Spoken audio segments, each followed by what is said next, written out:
ألم يتبرر إبراهيم أبونا بالأعمال إذ قدم إسحاق ابنه على المذبح؟ فترى أن الإيمان عمل مع أعماله، وبالأعمال أكمل الإيمان. وتم الكتاب القائل: فآمن إبراهيم بالله فحسب له برا، ودعي خليل الله. ترون إذن أنه بالأعمال يتبرر الإنسان لا بالإيمان وحده. مرة أخرى نحن نتابع في يعقوب الأصحاح الثاني، وقرأت على مسامعكم أحبائي الآيات من 21 إلى 24. وما زال معي في الاستوديو أخوتي الغاليين وضيوف الكرام الأخ كوستيل والأخت مية. وحابب مرة تانية أوجه السؤال للأخ كوستيل: شو رأيك في هذه الآيات وفي موضوع إبراهيم في هذه الآية؟ James continues to talk about faith, and he'll show that faith can be two kinds: a dynamic faith or a dead faith. And for the dynamic faith, James chooses the example of Abraham, who, when asked by God to bring his son for sacrifice, offered actually himself, because he loved his son more than anything else. So the question is, did he love Isaac more than God, or he wanted to keep for himself? And Abraham showed here the dynamic faith, in a sense that offering Isaac, he offered himself to God, giving it back to God, everything he received for him.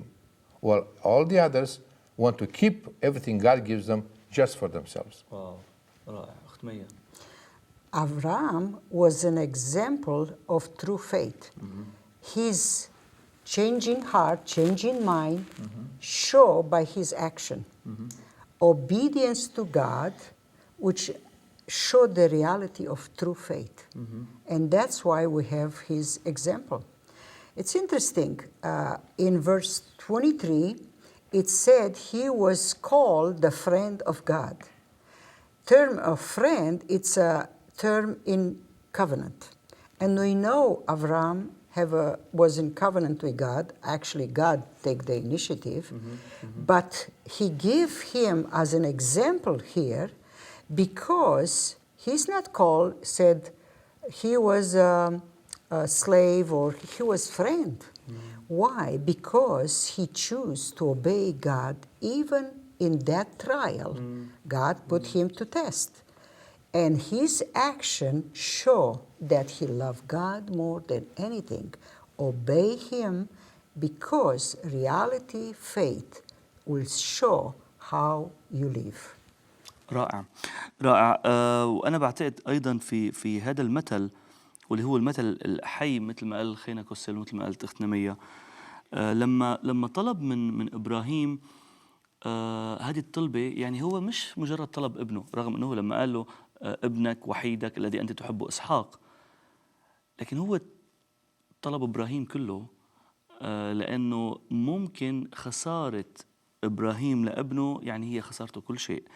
إبراهيم اللي انتظر سنين طويلة حتى يتحقق هذا الوعد، بيجي الرب فجأة وبيقول له: طب هات الابن. ما هو من قبل كذا سنة إبراهيم كان عم بيقول للرب: يا رب أنا حزين لأنه أنا ماضي، اللي بيخدم عندي في البيت اليعازر دمشقي هو رح يورثني وأنا ما عندي نسل. والرب عطاه. بعد ما عطاه قد ايه لسه أصعب إنه إبراهيم يكون عنده هذا الإيمان العملي اللي فيه يصدق الله، مثل ما أنت قلتي دعي خليل الله. كيف هو كان عنده هذا الإيمان العملي والذي ترجم ما في داخله لما قال الرب: نعم يا رب، أنا مستعد أن أعطيك أو أقدم ابني إسحاق. اليوم أنا بحب أخاطب المستمعين ونحن عم نتأمل بهذه الآيات: شو لو الرب طلب منك إسحاقك أو ابنك وحيدك الذي أنت تحبه؟ مش ضروري ابنك، يمكن ما تكوني متزوجة، يمكن ما تكون متزوج، أو يمكن يكون في عندك أكثر من طفل رب يخلي لك إياهم. لكن شو لما الرب يطلبه منك؟ شو بتعمل أنت لما الرب اليوم يمتحن هذا الإيمان تبعك وبيقول لك: أعطيني أغلى ما تملك عندك؟ بتتمسك في اللي بتملكه ولا بتعطيه للرب؟ شو بتعمل لو الرب اليوم قال لك: أريد أن أقربك مني، أريد أن أستجيب صلواتك فتصبح القريب مني جدا، مثل ما دعا إبراهيم خليل لقاله، لكن الثمن أن تضع على المذبح أغلى ما عندك. بترك معكم هذا السؤال وهذا التفكير وهذه الصلاة، وصلاتي أن تقول للرب: أضع كل شيء أمامك. آمين.